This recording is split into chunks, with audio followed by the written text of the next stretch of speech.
جعفر نے یہ کہانی سنا کر خلیفہ سے درخواست کی کہ غلام کا قصور معاف کر دیا جائے۔ چنانچہ خلیفہ نے اس کو چھوڑ دیا اور ایک کنیز عطا کی اور سب کو رخصت کر دیا۔ شہرزاد نے جب کہانی ختم کی تو دینازاد دیر تک تعریف کرتی رہی۔ شہرزاد بولی کہ بہن، اگر میں کل قتل نہ ہوئی تو اس سے بھی زیادہ دلچسپ کہانی سناؤں گی۔ بادشاہ صبح دربار میں چلا گیا لیکن شہرزاد کے قتل کا حکم نہ دیا۔ ایک درزی اور کبڑا۔ حسب معمول دینازاد کے اصرار پر شہرزاد نے کہانی شروع کی۔ گزشتہ زمانے میں شہر کاشغر میں ایک درزی رہا کرتا تھا۔ ایک روز وہ اپنی دکان پر بیٹھا کام کر رہا تھا کہ ایک کبڑا گویا گلوکار اس کی دکان کے سامنے بیٹھ کر گانے لگا۔ درزی کو اس کا گانا پسند آیا۔ وہ کبڑے سے کہنے لگا کہ آج کی رات میرے یہاں رہو، رات کو اطمینان سے تمہارا گانا سنوں گا، جو کچھ میسر ہوگا دے دوں گا۔ کبڑا مان گیا۔ چنانچہ رات حسب وعدہ درزی دکان بند کر کے گھر جانے لگا۔ کبڑا گویا بھی اس کے ساتھ ہو لیا۔ گھر پہنچ کر درزی نے اپنی بیوی سے کہا کہ جلدی کھانے سے فارغ ہو جاؤ، میں آج گانے والا لایا ہوں جو بڑا خوش آواز ہے۔ بیوی نے کھانا لا کر سامنے رکھا، اس میں مچھلی بھی تھی۔ درزی نے کبڑے کو بھی بلا لیا اور دونوں کھانا کھانے لگے کہ دوران کھانا اچانک مچھلی کا ایک کانٹا کبڑے کے حلق میں پھنس گیا۔ ہر چند کوشش کی لیکن کانٹا نہ نکلا اور کبڑا بے دم ہو کر گر گیا۔ درزی کو فکر ہوئی کہ کہیں اس کبڑے کے جرم میں گرفتار نہ کرایا جاؤں۔ بہت دیر کے بعد درزی کے ذہن میں ایک ترکیب آ گئی اور کبڑے کو اپنی پیٹھ پر لاد کر ایک حکیم کے مکان پر پہنچا۔ دروازے پر اندر سے باندی نے آ کر پوچھا کہ کیا ہے؟ درزی نے 5 دینار اس کے ہاتھ میں دیے اور کہا کہ حکیم صاحب کو بلا دو کہ ایک مریض کو دکھانا ہے۔ باندی اندر گئی تو درزی نے کبڑے کی لاش دروازے سے لگا کر کھڑی کر دی اور خود خاموشی سے اپنے گھر واپس آ گیا۔ حکیم صاحب مریض کو دیکھنے باہر آئے۔ جب کواڑ کھولے تو کبڑا نیچے گر گیا۔ حکیم صاحب نے قریب آ کر دیکھا تو معلوم ہوا کہ کبڑا مر چکا ہے۔ حکیم گھبرایا کہ کہیں یہ میرے سر نہ لگ جائے۔ پھر گھر آ کر بیوی سے مشورہ کیا کہ ان کے پڑوس میں بادشاہ کا مودی رہتا تھا۔ میاں بیوی نے مل کر کبڑے کی لاش مودی کے گھر میں اتار دی۔ مودی اس وقت گھر میں نہیں تھا۔ آدھی رات گزری۔ جب وہ واپس آیا تو اس نے دیکھا کہ ایک آدمی کھڑا ہے۔ مودی نے خیال کیا کہ شاید چور ہے، لکڑی اٹھا کر مارنے لگا۔ کبڑے کی لاش زمین پر گر پڑی۔ مودی نے پاس آ کر دیکھا کہ لکڑی کھا کر کبڑا مر گیا، اب میری خیر نہیں۔ چنانچہ اس نے نعش کو اٹھایا اور بازار میں لا کر دکان کے سہارے کھڑی کر دی، اور اتفاقاً ایک فرنگی سوداگر کسی دعوت میں شریک ہو کر واپس آ رہا تھا۔ دور سے نعش دیکھ کر سمجھا کہ چور دکان کا تالا توڑ رہا ہے۔ چنانچہ شور کرتا ہوا دوڑا اور کبڑے کی نعش پر 2-3 لکڑیاں ماریں، لاش نیچے آ پڑی۔ اتنے میں شور سن کر کچھ اہل محلہ اور سپاہی جمع ہو گئے اور کبڑے کو مردہ دیکھ کر ان لوگوں نے فرنگی کو گرفتار کر لیا اور کبڑے کی نعش کے ساتھ قاضی شہر کے سامنے پیش کیا۔ قاضی صاحب نے فرنگی کو قاتل قرار دیا اور پھانسی کی سزا کا حکم دیا۔ تمام شہر میں منادی کرا دی گئی کہ کل ایک کبڑے کے قتل کے الزام میں فرنگی سوداگر کو پھانسی دی جائے گی۔ لوگ جوک در جوک سزا دیکھنے کے لیے جمع ہو گئے۔ ابھی فرنگی سوداگر کو پھانسی نہیں دی گئی تھی کہ بادشاہ کا مودی آگے بڑھا اور کہنے لگا، اس بڈھے کا قاتل یہ نہیں بلکہ میں ہوں۔ قاضی صاحب نے اس کی گرفتاری کا حکم دے دیا تو حکیم صاحب نے قاضی صاحب سے عرض کی کہ مودی بالکل بے گناہ ہے، بڈھا میرے ہاتھ سے مرا ہے۔ قاضی صاحب نے حکیم صاحب کی گرفتاری کا حکم دے دیا تو درزی آگے بڑھا اور کہا کہ حضور یہ سب بے قصور ہیں، یہ کبڑا اصل میں میرے یہاں مرا ہے۔ قاضی صاحب پریشان ہو گئے کہ یہ کیا معاملہ ہے۔ چنانچہ انہوں نے کبڑے کی نعش فرنگی سوداگر، مودی حکیم صاحب و درزی سب کو خلیفہ صاحب کے دربار میں پیش کیا۔ ملزمان خلیفہ کے دربار میں اور مقدمے کی کارروائی شروع کی۔ بادشاہ نے تمام واقعات سن کر کہا کہ تم لوگ اپنی اپنی داستان زندگی بیان کرو، اور کبڑے کے واقعات سے عجیب تم نے کوئی واقعہ سنایا تو میں تمہیں بری کر دوں گا، ورنہ تم سب کو اس کبڑے کے قصاص میں قتل کرا دوں گا۔ سب سے پہلے فرنگی سوداگر نے کہا، یا امیر المومنین، میں مصر کا رہنے والا ہوں۔ میرا باپ دلالی کا کام کرتا تھا۔ باپ کے انتقال کے بعد میں نے بھی یہی پیشہ جاری رکھا۔ ایک روز ایک نوجوان گھوڑے پر سوار آیا اور تل کا نمونہ دکھا کر نرخ دریافت کیا۔ میں نے 100 درہم فی من بھاؤ بتایا۔ وہ کہنے لگا کہ کوئی خریدار ہو تو فلاں سرائے میں آ کر معاملہ طے کر لوں۔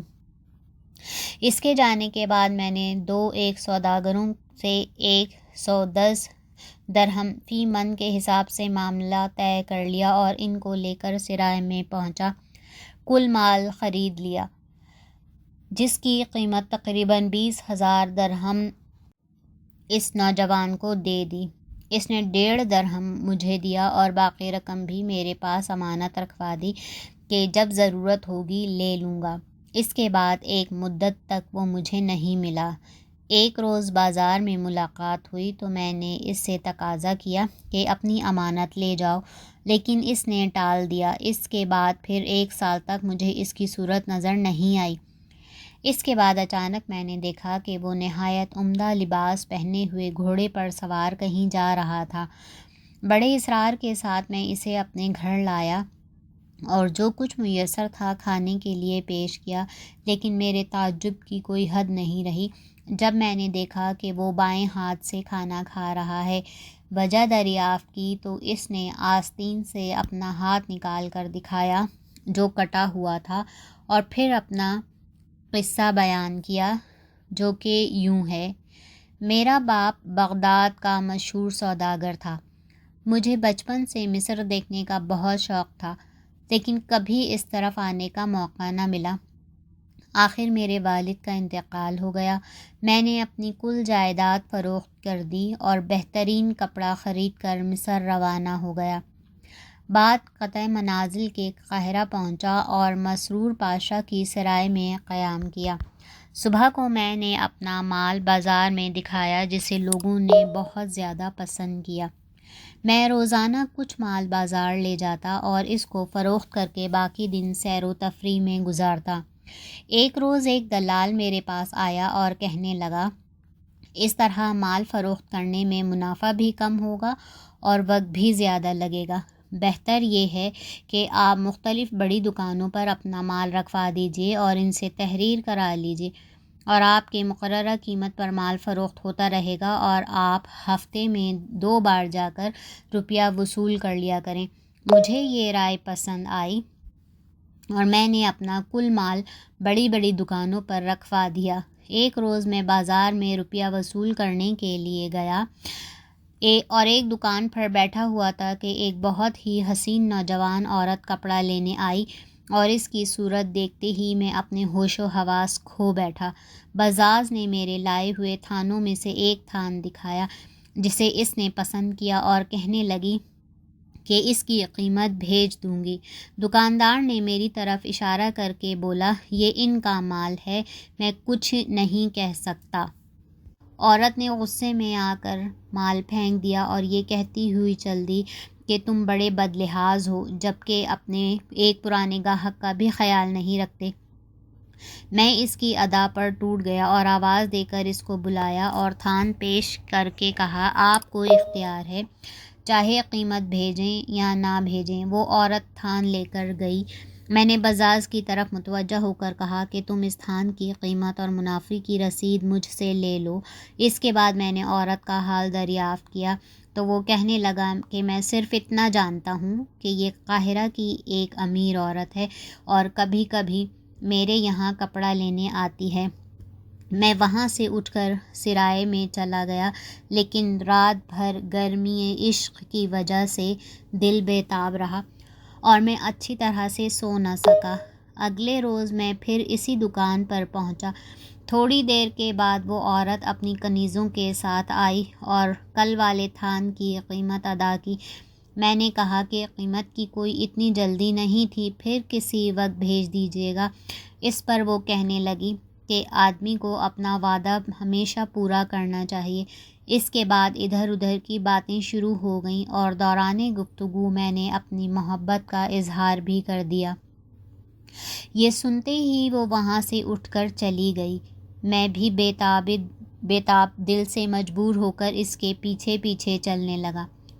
کچھ دور آگے چلنے کے بعد اس کی ایک کنیز میرے پاس آئی اور کہنے لگی یہ فرماتی ہیں کہ شام کو میرے مکان پر تشریف لائیے۔ اس طرح بازار میں تعاقب کرنا آداب شرافت کے خلاف ہے۔ میں نے مکان کا پتہ دریافت کیا، کنیز نے مجھے بتایا اور آگے بڑھ گئی اور اپنی ملکہ کے ساتھ چلی گئی۔ میں سرائے میں واپس آیا اور بے تابی سے شام کا انتظار کرنے لگا۔ آتش شوق وعدہ وصل سے اور بھی بھڑک اٹھی۔ غرض جوں توں کر کے شام ہوئی اور میں لباس تبدیل کر کے اپنی محبوبہ کے مکان پر پہنچا۔ وہاں پذیرائی بڑے اعزاز و اکرام سے ہوئی۔ مکان فرش و فروش سے پوری طرح آراستہ تھا۔ ادھر ادھر کی باتوں کے بعد دسترخوان چنا گیا اور ہم دونوں نے سیر ہو کر کھایا، اور پھر شراب کا دور شروع ہوا اور نصف شب تک محفل عیش و نشاط گرم رہی۔ شب میں نے بسر کی اور صبح کو 50 اشرفیاں اس کی نظر کر کے اپنے جائے قیام پر واپس آ گیا۔ اب میں روزانہ وہیں شب بسر کرتا اور صبح کو 50 اشرفیاں دے کر سرائے میں چلا آتا، یہاں تک کہ میرا کل سرمایہ ختم ہو گیا۔ اس وقت کی میں اپنی حالت بیان نہیں کر سکتا۔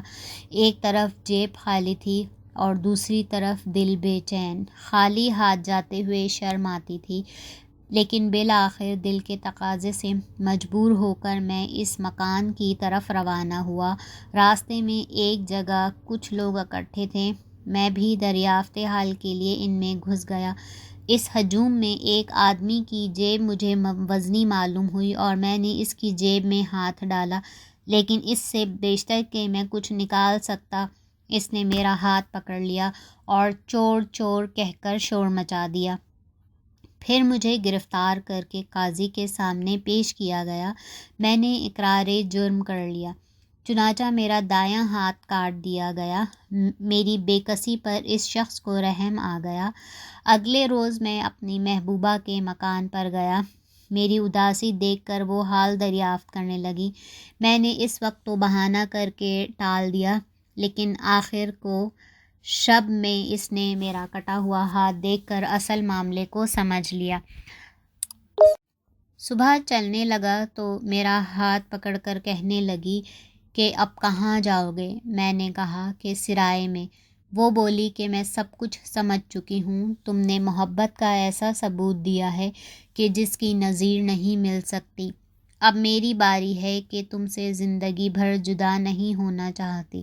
چنانچہ اسی وقت قاضی صاحب کو بلایا اور ہم دونوں کا نکاح ہو گیا۔ اس کے بعد اٹھ کر وہ اندر گئی اور وہ ساری اشرفیاں جو میں نے اس کو دی تھیں اٹھا کر میرے سامنے ڈال دیں اور اپنا کل متاع و مال میرے سپرد کر دیا۔ ہم دونوں ہنسی خوشی رہنے لگے، لیکن اس عورت نے وفا نہ کی اور چند ہی ماہ بعد بیمار ہو کر انتقال کر گئی۔ اس کی موت سے میں ایسا دل برداشتہ ہوا کہ قاہرہ میں رہنا دوبھر ہو گیا۔ چنانچہ اب میں دل بہلانے کو ملک در ملک گھومتا پھرتا ہوں۔ یہ کہانی سنا کر ہاتھ کٹے نوجوان نے اپنا تمام روپیہ جو میرے پاس امانت تھا مجھ ہی کو بخش دیا۔ میں اس کی عالی حوصلہ مندی اور مروت سے اتنا متاثر ہوا کہ اپنا مال و اسباب بھی فروخت کر کے اس کے ساتھ سیاحت کے لیے گھر سے نکل کھڑا ہوا۔ مختلف شہروں گھومتے ہوئے یہاں آ گیا۔ وہ جوان مجھ سے جدا ہو کر فارس کی طرف چلا گیا اور میں حضور کی سلطنت میں اپنے دن گزار رہا ہوں۔ یہ قصہ سن کر بادشاہ نے کہا کہ تمہارا واقعہ اس وقت سے زیادہ عجیب نہیں ہے، اس لیے مجھے تمہارے قتل کا حکم دینا پڑے گا۔ یہ سن کر مودی آگے بڑھا اور عرض کرنے لگا کہ عالم پناہ، میں بھی ایک سرگزشت سنانا چاہتا ہوں جو مجھے امید ہے اس کبڑے کے قصے سے زیادہ دلچسپ ہوگی۔ مودی کا قصہ۔ مودی نے کہا کہ اسی شہر کاشغر میں چند روز ہوئے ایک جگہ دعوت طعام تھی اور اس میں میں بھی شامل تھا۔ جب کھانا چنا گیا، اس میں اور بہترین کھانوں کے ساتھ لہسن پلاؤ بھی تھا۔ ہم لوگ بڑے لطف سے کھانا کھا رہے تھے۔ جب لہسن پلاؤ کی باری آئی تو ایک نوجوان نے کھانے سے انکار کر دیا، بلکہ دسترخوان سے ہی ہٹ کر بیٹھ گیا۔ جب اہل خانہ نے اصرار کیا تو اس نے اس شرط پر پلاؤ کھانے کی آمادگی ظاہر کی کہ کھانے کے بعد 120 مرتبہ اس کے ہاتھ صابن و سندل سے دھلوائے جائیں۔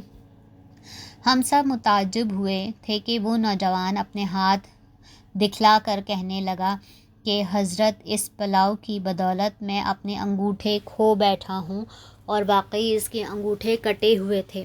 سب لوگوں کا اشتیاق بڑھا کہ قصہ ضرور سننا چاہیے۔ حاضرین نے اصرار کر کے اس کا قصہ سنا۔ نوجوان کی حکایت۔ میں بغداد کے ایک سوداگر کا لڑکا ہوں۔ میرے والد کچھ زیادہ دولت مند نہیں تھے۔ جب ان کا انتقال ہوا تو کافی قرض ان کے ذمے تھا۔ میں نے دکان کھول لی اور کاروبار شروع کر دیا۔ کچھ جائیداد فروخت کر کے قرض ادا کیا، کچھ روپیہ دکان میں لگایا۔ بہرحال کام میرا چل نکلا۔ ایک روز صبح سویرے ایک نہایت حسین عورت چند کنیزوں کے ساتھ میری دکان پر آئی اور زر بفت کے تھان طلب کیے۔ میرے پاس تو اتنا قیمتی کپڑا نہیں تھا۔ برابر کے دکاندار سے لا کر میں نے اس کو دکھایا۔ اس نے چند تھان پسند کیے اور ساتھ لے کر چلی گئی۔ میں اس کو دیکھ کر محبوط ہو گیا تھا، چنانچہ میں نے رخصت ہوتے ہوئے نہ تو قیمت کو کہا اور نہ ہی اس کا پتہ معلوم کیا۔ روب حسن سے میں اپنی زبان تک نہ ہلا سکا۔ جب وہ عورت جا چکی تو میں نے اپنی حالت پر غور کیا کہ تقریباً 5000 درہم کا کپڑا دوسروں سے لے کر دے تو دیا ہے، لیکن ادائیگی کی سبیل کیا ہوگی؟ میں تمام دن رات فکر اور اس کی یاد میں پریشان رہا۔ اگلے روز میں نے دکان کھولی اور ابھی پوری طرح صفائی بھی نہیں کی تھی کہ وہی عورت اپنی کنیز کے ساتھ آئی اور درہموں کی تھیلیاں میرے سامنے ڈال کر کہنے لگی کہ کل قیمت دینا بھول گئی تھی، یہ درہم گن لو۔ میں نے اس کا شکریہ ادا کیا اور درہم گننے لگا، لیکن میرے جذبات محبت بہت زیادہ بیدار ہو گئے۔ جی چاہتا تھا کہ اس کے قدموں میں سطر رکھ کر عرض حال کر دوں۔